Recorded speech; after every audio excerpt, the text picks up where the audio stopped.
bueno, esto se dice siempre, estoy contento de estar con vosotros, pero es verdad. En este mes es verdad. No. Pero sí, es verdad. Que hace 50 años, unos 50 años, empezó el Evangelio entre el pueblo gitano y Granada, muy humilde, ahí en la casa del abuelo de Maripaz, el tío Juan le decían, y el Papa Viejo, y ahí estaba Sabule, León, Falete, allí, y empezamos, y ahí fuimos con yo era, decía un hombre, un varón, yo era un muchacho, un jovencito, y había otros jóvenes, una muchacha de México, que una chaparrita, como dice México, bajita, y otra era de Galicia, también encanita, que ahora es mi mujer, en aquel tiempo no. Pues también venía y íbamos a hacer reuniones ahí en la casa. Un principio algo muy humilde, algo que parece que no tiene importancia. Hay uno que están en una familia gitana, están ellos cantando y hablando del Señor. No parece que tiene importancia, pero ¿a dónde ha llegado todo esto? Hermanos, ¿cuántos hermanos ahora gitanos hay que alabando al Señor, y no solo esto, predicando la palabra de Dios a otros? ¡Qué alegría! Y empezó todo muy sencillo, muy sencillo. No éramos tan grandes como dice el hermano, que no lo crea, que éramos muy poca cosa. Pero esta poca cosa el Señor lo multiplicó. Y hoy estoy muy feliz. Y voy a explicar por qué estoy hoy muy feliz. Porque hoy, lo mismo que empezó con muy poca cosa, humilde, empezó con una familia. Hoy he visto que aquí hay una familia de gitanos de Rumanía. Estoy muy contento por eso. No sé si puede expresar la alegría que tengo, porque esto, y se parece, bueno, una familia, un matrimonio y un niño, una niña, pero eso poco puede crecer y puede de aquí, no sé cuántos años, puede ser muchos, puede ser miles de gitanos, rumanos, predicando la palabra de Dios a otros. ¡Qué alegría, hermanos! Que el Señor bendiga. Amén. Gloria al Señor. Nice tú que debla. Gloria al Señor. Gracias, Señor. Hacía tiempo que estoy hablando con ellos y en la lengua de ellos. Lo mismo que cuando llegué aquí empecé a aprender el caló, pero antes de esto ya había empezado algo de la lengua de ellos, que es muy parecido al caló. También aquí dice el caló, dice romano, ellos también dicen romanés o algo así. Entonces son primos vuestros, y hay que darle mucho cariño, y que pronto muchos más gitanos humanos puedan seguir al Señor, entregar su corazón al Señor, y que esto sea notorio en toda España, para la gloria de Dios, hermanos. Pues hoy quería leer sobre los últimos tiempos. Muchas veces dicen, ya estamos en los últimos tiempos. Bueno, vamos a ver qué tiene que pasar para los últimos tiempos. Y aquí hay varios pasajes donde Jesús explica algo a sus discípulos, pero un tema un poco difícil, un poco complicado. Y tenemos que acercarnos a la palabra de Dios con mucha humildad. Dice el Señor, yo quiero entender algo, por lo menos quiero entender lo más importante, quiero obedecerte, quiero poner en práctica lo que tú me enseñas. Entonces vamos primero a Mateo capítulo 24. Mateo 24. ¿Cómo está vuestra Biblia? En el móvil también está muy bien. En el móvil, vale. Entonces, dice así: cuando Jesús salió del templo, escuchad bien, si no tenéis Biblia, pero tenéis buena memoria y sabéis todo lo que he leído, luego hago preguntas y podéis responder. Cuando Jesús salió del templo y se iba, en el capítulo 24 ya está muy cerca de ir a la cruz a morir, ya la última semana. Y entonces dice, se acercaron sus discípulos para mostrarle los edificios del templo. Mira Jesús, mira. Dice, mira qué bonito estas piedras, mira qué grande, todo estaban maravillados, ellos se fijaban en el edificio tan grande. Claro, Jesús tenía otro problema, él iba pronto a morir y lo sabía, pero bueno, él le responde, y dice, respondiendo él les dijo, ¿veis todo esto? de cierto os digo, de cierto os digo, que no quedará aquí piedra sobre piedra que no sea derribada. El Señor está diciendo, todo este templo que veis aquí se va a caer para abajo. Todo eso. Y entonces, después ellos, cuando iban a otro sitio, estando luego él sentado en el monte de los olivos, los discípulos se acercaron aparte. Ya no estaban la otra gente delante, sino aparte le preguntaron, diciendo, dinos, ¿cuándo serán estas cosas? ¿Qué cosas se refiere? ¿Cuándo serán estas cosas? ¿Qué cosas son? ¿Cómo? No, pero él acaba de decir, ¿qué es lo que dijo en el versículo anterior? ¿Qué iba a pasar? Que no estará piedra por la piedra. Exactamente, el templo no quedará piedra sobre piedra, el templo será destruido. Entonces dice, ¿cuándo serán estas cosas? Lo que has dicho antes. Y luego hace otra pregunta. ¿Y qué señal habrá de tu venida y del fin del siglo? Entonces son como dos preguntas.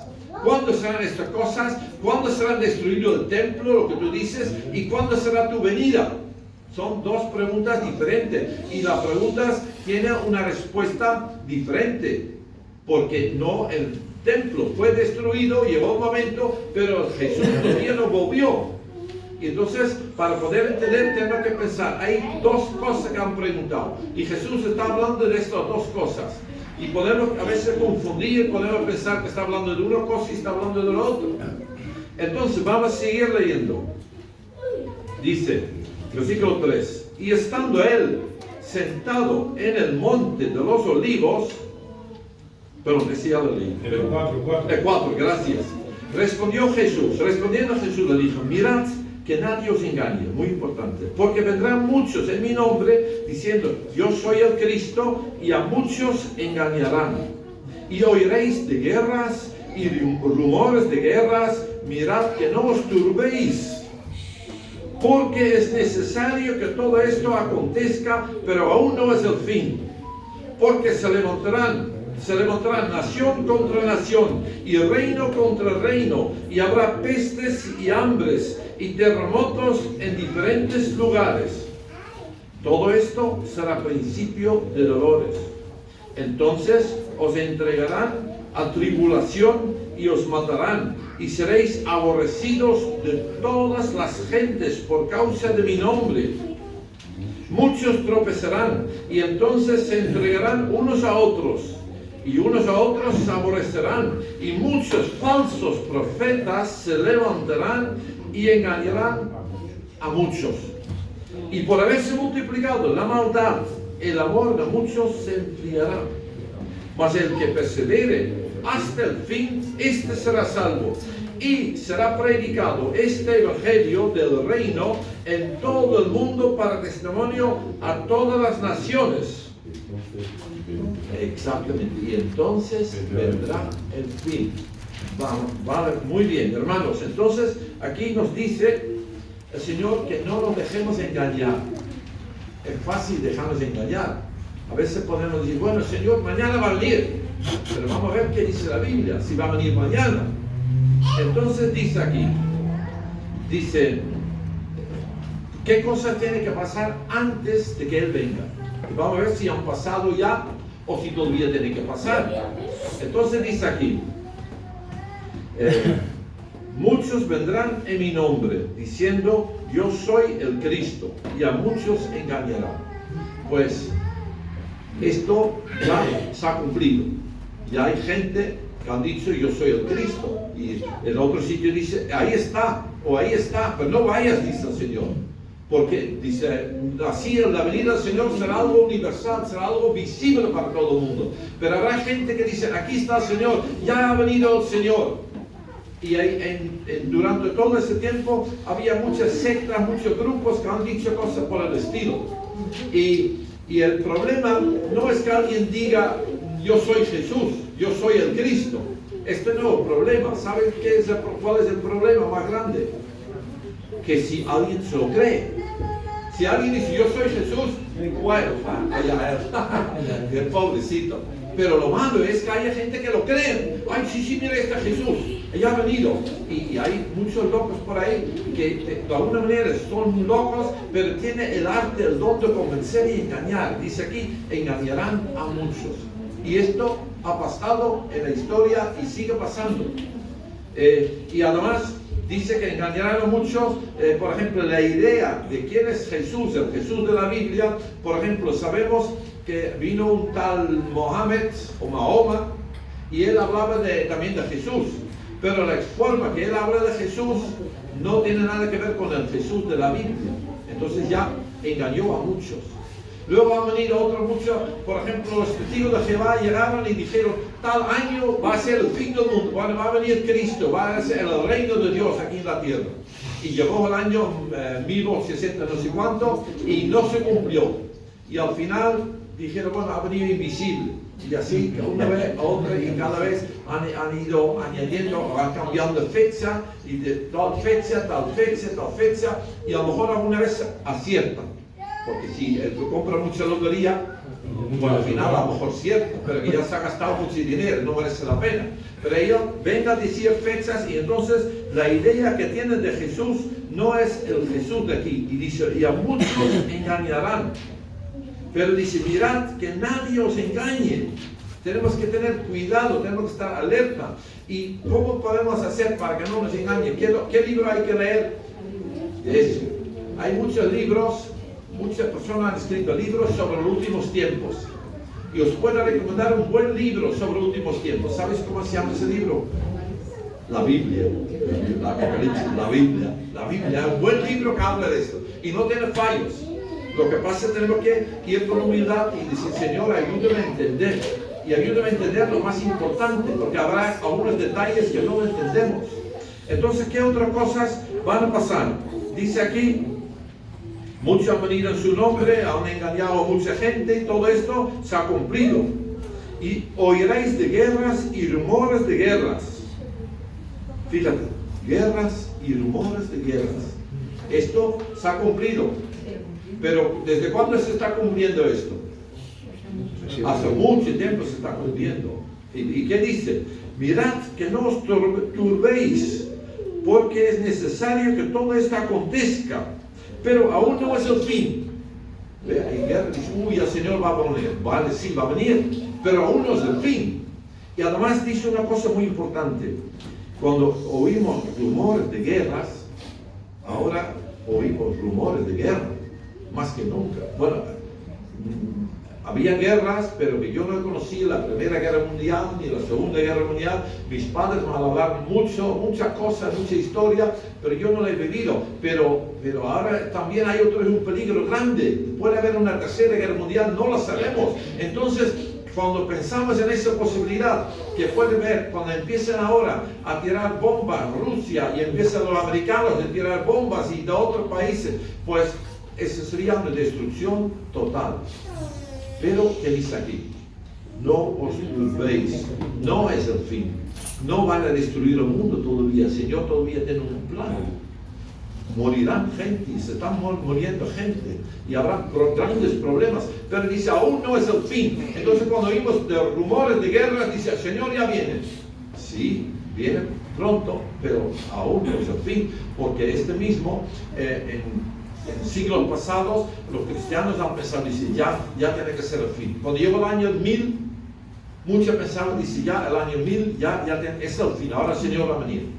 Luego, ahora llegaba el año 2000 y muchos pensábamos, dice, bueno, yo creo que más del 2000 el Señor ya vendrá.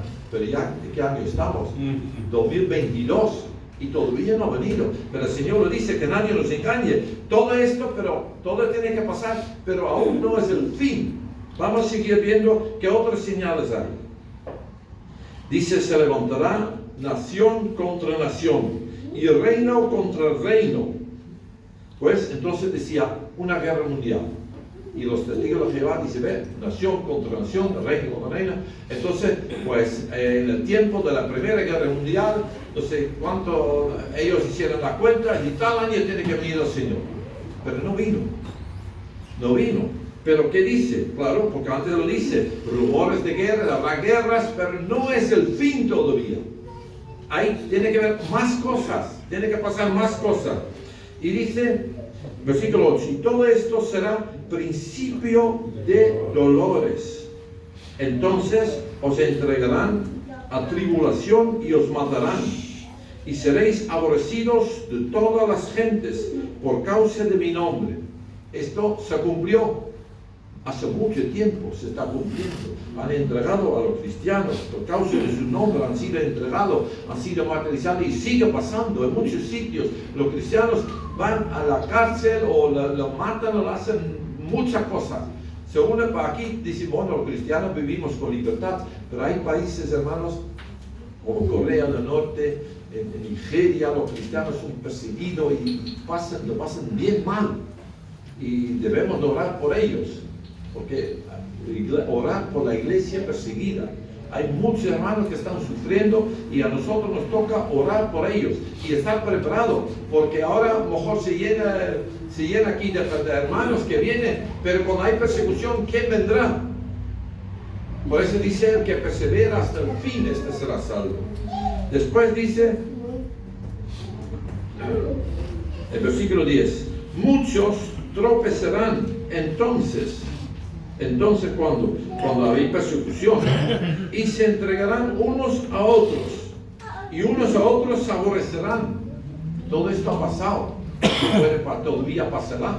Han sido aborrecidos, uno era cristiano, después se echó para atrás y ya ha entregado a otros. Toda esta cosa ha pasado, y todo esto, pero dice, aún no es el fin. ¿Qué más tiene que pasar? Primeramente dice, bueno, y por haberse multiplicado la maldad, el amor de muchos se enfriará. Esta, hermano, es una palabra muy importante. Por haberse aumentado la maldad. La maldad en el mundo ha aumentado mucho. Y el amor de muchos se enfriará. Esto ha pasado. Pero ha pasado. Pero ¿sabe lo importante que es? Que no nos pasa a nosotros. Este es un mensaje muy importante. Nosotros nos podemos equivocar, quizás en cuanto a entender bien la fecha de cómo va a ser la venida del Señor. Nos podemos equivocar en cosas, pero entender esto, que el Señor no quiere que nos enfriemos, que muchos se enfriarán, pues es un mensaje que es bien claro. Es el más importante entender esto que toda la ciencia de los últimos tiempos, porque hay muchas personas que le encanta estudiar la profecía muy bien, le encanta y lee muchos libros y es un hobby, pero esto solo no es lo más importante es mi corazón. Sí, Señor. Y esto, para apoyarlo más, voy a leerlo del mismo, en el Evangelio de Marcos. Jesús habla también de esto. Y Lucas, creo. Sí, Lucas. En Lucas dice, el 21. A ver, perdón. Sí, capítulo 21, versículo 36. Dice así: velad pues en todo tiempo, orando, que seáis tenidos por dignos de escapar de todas estas cosas que vendrán, y de estar en pie delante del Hijo del Hombre, y enseñar de día en el templo. Bueno, pero me he saltado un versículo 34. Mirad también por vosotros mismos, que vuestros corazones, tu corazón, mi corazón, no se carguen de glotonería y embriaguez y de los afanes de esta vida, y venga de repente sobre vosotros aquel día, porque como un lazo vendrá sobre todos los que habitan sobre la faz de toda la tierra. Velad pues en todo tiempo, orando, que seáis tenidos por dignos de escapar de todas estas cosas que vendrán, y de estar en pie delante del Hijo del Hombre. Todo esto va a pasar, pero lo que entendemos es fácil de entender, hermanos, cuando dice que nuestros corazones no se carguen de ¿qué?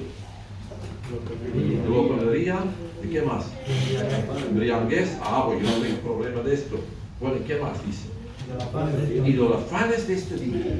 qué fácil es que mi corazón y que tu corazón se cargue de comer mucho, o de beber mucho, o de afanarnos mucho, el trabajo, esto, lo otro, cosa muy importante, y el Señor tiene el último lugar.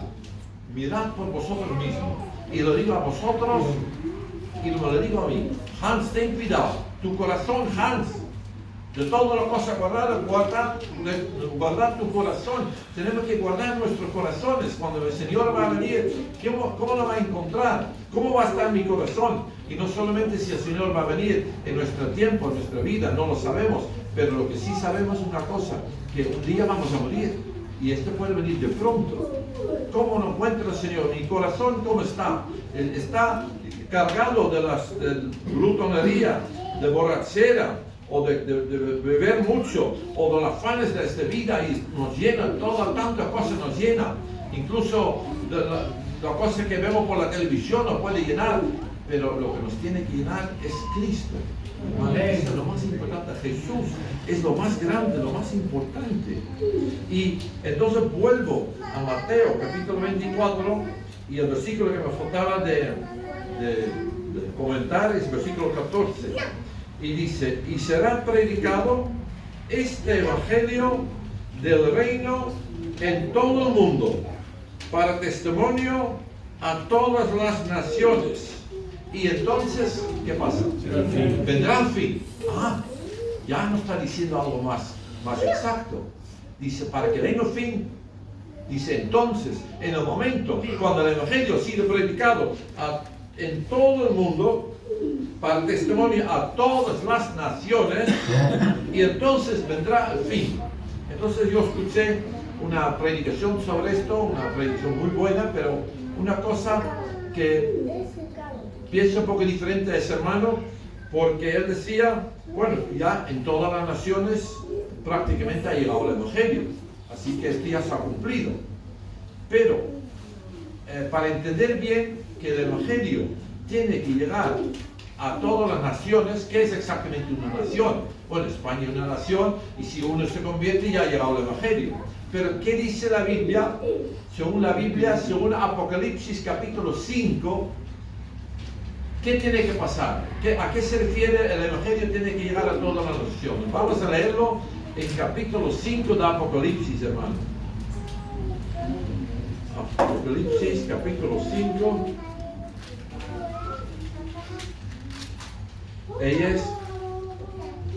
Bueno, yo una vez he predicado sobre esto aquí en esta iglesia, sobre el Cordero de Dios. Dice que ya anunciaba, dice que viene el león de la tribu de Judá y se presenta el Cordero de Dios. Y el Cordero de Dios empiezan a alabar y a glorificar al Cordero de Dios. Y dice en versículo 9, y cantaban un nuevo cántico, diciendo al Cordero de Dios, dice, digno eres de tomar el libro y de abrir sus sellos, porque tú fuiste inmolado y con tu sangre nos has redimido para Dios de todas las naciones. Dice, ¿qué dice? Dice, de todo linaje y lengua y pueblo y nación. ¿Ves? Ya nos lo explica un poquito más completo. Ahí, delante de Dios, Dios ha redimido y habrá redimido en ese momento de todo linaje y lengua. Los de la lengua gitana, los de la lengua rumana, de todas las lenguas, de holandesa, todo, y de lenguas por ahí. De todo tiene que haber personas que están ahí, Dios ha redimido y estarán alabando a Dios ahí delante del trono de Dios. Entonces, esto se ha cumplido, hermanos. Ha llegado a toda lengua y pueblo y nación. ¿Qué pensáis?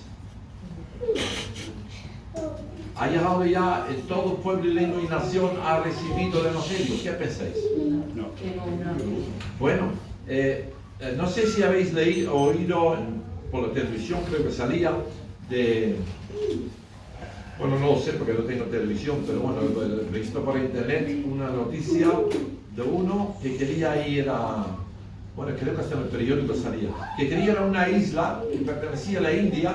Un joven misionero, él quería ir porque esta tribu Esa tribu, nadie había llegado ahí, no tenía amistad, ni nadie conocía su idioma, y porque ellos eran muy bravos, muy violentos. Y entonces, si alguien se acercaba, le tiraban flechas, nadie se podía acercar. Además, el gobierno de India lo había prohibido, ahí no podía ir porque es algo típico. Mira, fíjate, todavía una tribu que vive ahí en el prehistórico, pues hay que dejarlos, porque viven feliz. Bueno, ese de feliz no lo queremos. Pero un misionero decía, yo tengo que ir a predicar el evangelio y orar por mí, y él sabía que estaba haciendo una cosa muy peligrosa. Y fue ahí y lo mataron. Y todavía no hay de nadie. Entonces, aunque solo sea esa tribu, tiene que llevar el evangelio a esa tribu. Tiene que haber de esa lengua. Y así hay, hermanos, hay todavía, no sé, lo sabía antes cuántas lenguas faltaban, para que la Biblia se traduzca por lo menos un trocito de la Biblia. Falta todavía, creo que 1000 o 2000 lenguas. Y están luchando, están trabajando. Mi hijo, por ejemplo, mi hijo Rubén, el mayor, él está trabajando para traducir la Biblia a la lengua de los tuaregs. Los tuaregs son hombres del desierto, del Sahara, con ropa azules y se tapan toda la cara, y tienen una vida así muy primitiva, pero ahí esa lengua donde están trabajando mi hijo, ese dialecto, todavía no conoce ningún creyente de esa lengua. Ya ha traducido algo de la Biblia, pero mi hija ahora quiere ir allá a África, quiere visitar, quiere vivir ahí con su mujer y sus 3 niños, quieren ir a vivir ahí porque quiere llevar el evangelio a ese país, para que también de esa tribu, de esa lengua, también puedan estar ahí. Entonces, hermanos, ¿de qué depende de que el evangelio llegue a todo el mundo? ¿Quién tiene el mandato de llevar el evangelio a todo el mundo? ¿A quiénes dio el Señor ese mandato? Todos nosotros. A todos nosotros. Ir a todo el mundo, predicar el evangelio y hacer a todas las naciones mis discípulos. Y enseñarlos a guardar todo lo que yo les he enseñado. Hermanos, este es un trabajo nuestro. Es un trabajo nuestro. El Señor va a venir cuando todos los que tienen que ser salvos se hayan convertido, y nosotros tenemos que trabajar en esto. Es un trabajo que tenemos nosotros. Jesús dio orden a sus discípulos de ir y hacer discípulos de todas las naciones. Ahora, ¿qué es un discípulo? Un discípulo es alguien que obedece o que no obedece. Que obedece. Parece un discípulo. Entonces, ¿qué es lo que tenían que hacer los discípulos cuando Jesús le dijo, id a todas las naciones, hacer a mis discípulos? Si ellos realmente son discípulos, pues tienen que obedecer. ¿Y qué tenía que enseñar? Tenéis que enseñar a guardar todas las cosas que yo os he enseñado. ¿Y qué cosa acabo de enseñar? Todas las cosas que yo os he mandado. Tenéis que enseñar a los otros. ¿Qué cosa había Jesús mandado? Pues muchas cosas, pero una cosa que acaba de mandar es que tiene que ir a ser discípulos de todas las naciones. Entonces, esta cosa que Jesús le enseñó a ellos lo enseñan a otros. Entonces, un discípulo es uno que obedece al Señor y hace discípulos. Que hace discípulos, No es tan fácil, parece muy fácil, pero no es tan fácil. Porque cuando podemos decir, mire, yo estoy haciendo discípulos, pero ese discípulo que yo estoy haciendo, lo estoy hablando del Señor para que se convierta al Señor, ninguno de ellos está haciendo discípulos a otros. Entonces todavía falta algo. Todavía tenemos que enseñar a los que están haciendo discípulos que ellos también tienen que ser discípulos, y tienen que enseñar a los que hacen discípulos que ellos tienen que también hacer discípulos, y así puede llegar por todo el mundo. Y esos son los mandatos del Señor. Hermanos, que nuestros corazones estén preparados, que nuestros corazones no se llenen de afanes, de muchas cosas que nos aparten del Señor. Cuando el Señor venga, vea un corazón de verdad, alabándole a Él, y no solamente alabándole en el culto, sino que nuestra vida sea de verdad un respirar, un agradecimiento, una alegría de conocer al Señor, y que los demás puedan ver en nosotros que para nosotros de verdad Dios es real. Aunque dicen, mire, yo no creo en Dios, pero yo sé que Él es verdadero. Bueno, por lo menos que empiece por ahí, y después ya pueden creer en Dios. Que el Señor nos ayude, hermanos, y oremos unos por otros, que esto sea una realidad de nosotros. La maldad va a aumentar, rumores de guerra, muchos problemas, el amor de muchos se va a enfriar, pero que no sea de tu amor, hermano, de mi amor, que oremos unos por otros. Padre Celestial, te doy gracias por mis hermanos, Señor, que tú has derramado tu amor en sus vidas, sus corazones, Señor. Tú sabes quién de verdad te ama a ti, Señor. A los demás podemos engañar, pero tú conoces la verdad de todos nuestros corazones. Gloria a tu santo nombre, Señor. Llena nuestras vidas de ti, Señor. Que tú seas lo más importante en mi corazón, en los corazones de mis hermanos, Señor. Que estemos preparados para aquel día, Señor, y que mientras tanto sigamos luchando para llevar el Evangelio a muchas personas. En el nombre de Cristo Jesús. Amén.